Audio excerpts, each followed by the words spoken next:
తిరిగి స్వాగతం. ఆంధ్రప్రదేశ్ రాష్ట్ర గృహ నిర్మాణ సంస్థలో కాంట్రాక్ట్ ఉద్యోగుల తొలగింపునకు నిరసనగా చేపట్టిన రిలే దీక్షలు నేడు రెండవ రోజు కూడా కొనసాగాయి. 9 సంవత్సరాల నుండి విధులు నిర్వహిస్తున్న తమను ఇలా అర్ధాంతరంగా తొలగించడం సరికాదని ప్రభుత్వం స్పందించి తిరిగి తమను విధుల్లోకి తీసుకోవాలని ఉద్యోగులు కోరారు. ప్రభుత్వం స్పందించకుంటే రాష్ట్ర వ్యాప్తంగా ఉద్యమాన్ని మరింత ఉధృతం చేస్తామని వారు హెచ్చరించారు. గృహ నిర్మాణ సంస్థ contract and out sourcing employees federation ఆధ్వర్యంలో ఈ నెల 6వ తేదీ నుండి రాష్ట్ర వ్యాప్తంగా ఉద్యోగులు దీక్షలు ప్రారంభించారు. అకారణంగా విధుల నుండి తొలగించిన వర్క్ ఇన్స్పెక్టర్లను తిరిగి విధుల్లోకి తీసుకోవాలని వారు డిమాండ్ చేశారు. ప్రభుత్వం సత్వరమే స్పందించాలని, లేని పక్షంలో రాష్ట్ర వ్యాప్తంగా తమ పోరాటాన్ని ఉధృతం చేస్తామని హెచ్చరించారు.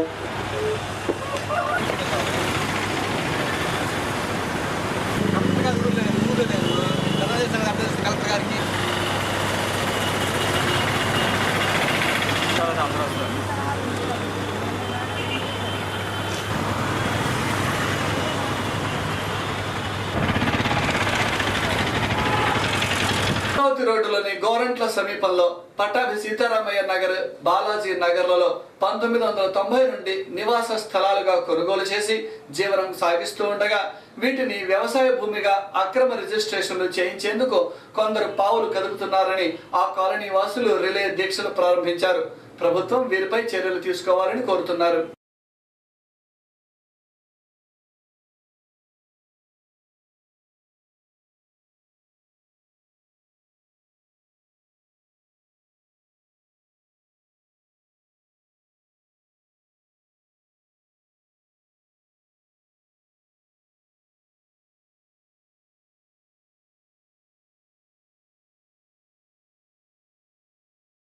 మహాత్మా జ్యోతిరావు పూలే జయంతిని రాష్ట్ర పండుగగా ప్రకటించి రాష్ట్ర స్థాయి ఉత్సవాలు జరపాలన్న ప్రభుత్వ నిర్ణయాన్ని తాము స్వాగతిస్తున్నామని బీసీ సంఘం నాయకులు తెలిపారు.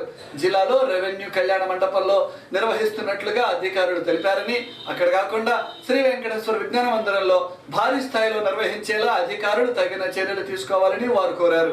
సామాజిక తత్వవేత్త, నిమ్న వర్గాల అభ్యున్నతి కోసం ఉద్యమించిన మహాత్మా జ్యోతిరావు పూలే 189వ జన్మదినాన్ని రాష్ట్ర ప్రభుత్వం అధికారికంగా నిర్వహించాలని నిర్ణయం తీసుకోవడంతో మెజారిటీతో ప్రజల నుండి హర్షం వ్యక్తమవుతుంది.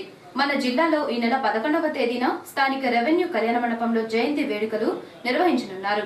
అయితే ప్రభుత్వం ఏదో మొక్కుబడిగా పూలే జయంతిని నిర్వహిస్తున్నారని, సభాస్థలిని వెంకటేశ్వర విజ్ఞాన మందిరంలో ఏర్పాటు చేయాలని బీసీ సంఘ నాయకులు కోరుతున్నారు.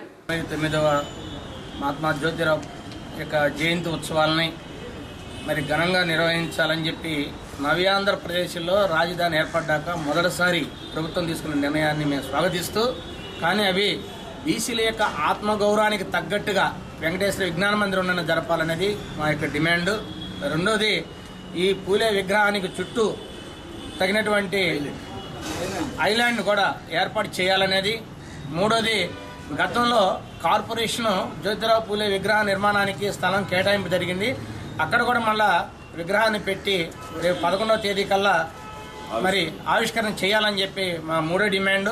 ఇవి సక్రంగా బీసీల యొక్క ఆత్మగౌరవానికి తగ్గట్టుగా మరి జిల్లా కలెక్టర్ గారు దీన్ని బాధ్యత వహించి నిర్వహించాలని, కనుక బీసీ సంఘాలందరినీ కూడా దీనిలో బాధ్యులుగా చేసి ఈ యొక్క జయంతి ఉత్సవ కమిటీని నిర్మాణం చేసి భవిష్యత్తులో బీసీలకు ఒక మార్గదర్శకంగా ఈ రాష్ట్రం నుంచి, ఈ జిల్లాలో మరి ఈ రాష్ట్రంలో ఈ గుంటూరు జిల్లా నుంచి మరి ఆయన తగిన నిర్ణయాలు తీసుకోవాలా. అలా నిర్ణయం తీసుకునే పరిస్థితుల్లో మరి ప్రత్యామ్నాయంగా మా బీసీ సంఘం, అన్ని సంఘాల యొక్క పెద్దలందరం కూడా ఒక మాట మీదకి వచ్చి మరి ప్రభుత్వం చేపట్టేటువంటి కార్యక్రమానికి నిరసన తెలుపుతూ ప్రత్యామ్నాయంగా మేము తప్పనిసరిగా ఆ రోజు కార్యక్రమాన్ని నిర్వహిస్తామని చెప్పి తెలియపరుస్తున్నాం. ఇది 48 గంటల లోపుగా కలెక్టర్ గారు ఒక నిర్ణయం చేసి బీసీల యొక్క ఆత్మగౌరవాన్ని కాపాడుతూ మాకు తగిన విధంగా న్యాయం చేయాలని చెప్పి ఈ సందర్భంగా మేము కోరుతున్నాం.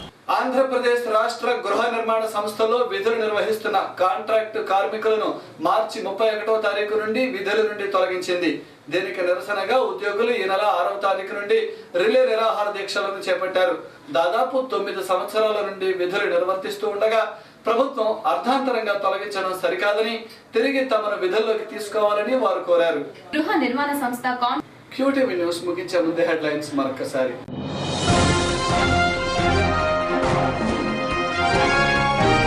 ప్రజల చెంతకు సంఘ సంక్షేమ పథకాలు చేర్చేందుకే చంద్రన్న సంక్షేమ పాలన రాష్ట్ర మంత్రి రావెల కిషోర్ బాబు.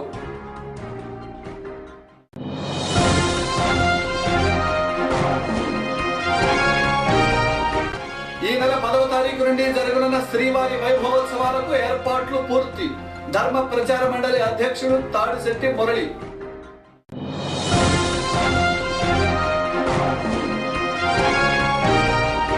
నేడు ప్రపంచ ఆరోగ్య దినోత్సవాన్ని పురస్కరించుకుని నగరంలో భారీ ర్యాలీ.